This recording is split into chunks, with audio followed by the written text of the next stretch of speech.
I grew up in that period, obviously. The book is, I guess you could say, the most autobiographical that I've...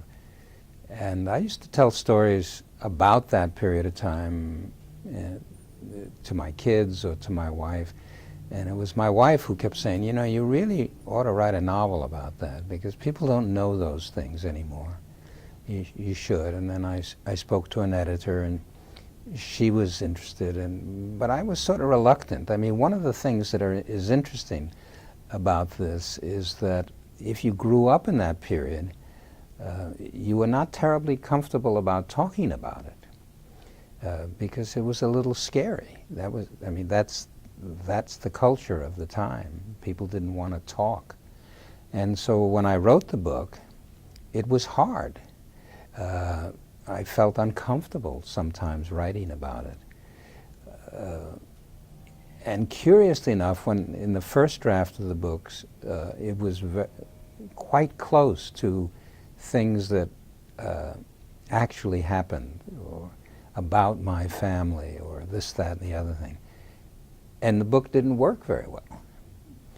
And I began to retreat more into more fiction, and then I could write the book in a more effective way.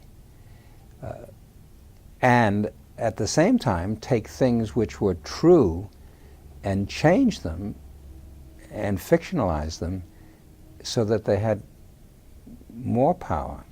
So in the end, the family in the story, and it's very much, I think, a family story, is a work of fiction. It's not at all like my family. Oh, I had an older brother who could be sort of pretentious, the way older brothers can be, but a better example is the character, the blind man, who's so important in the story. When I was a kid, 13, 14, I had a job reading to a blind man. And I think I got the job through the Boy Scouts. They would say, oh, we have a job if somebody wants it, and so forth. And his name was Mr. Smith. Now in the book that's not his name. And I changed it because Mr. Smith seemed too ordinary. I didn't know if even people would believe it.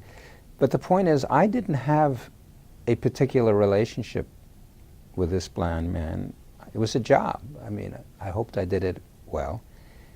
But in the book, he's very, very important. And he's an interesting character, not the way I experienced Mr. Smith in reality. So I took that aspect that was real and turned it into something that's very important in the book, and I think very meaningful. I think the relationship between the boy and you know, the blind guy is really interesting and important. As interesting as his relationship to his father, and his relationship to his brother, and to his friend Cat. So I don't know. That's the way the book worked. So there are pieces of the book that are true, but on the whole, the work is a work of fiction. My description of classrooms and teachers, those are real. The description of the family, not real.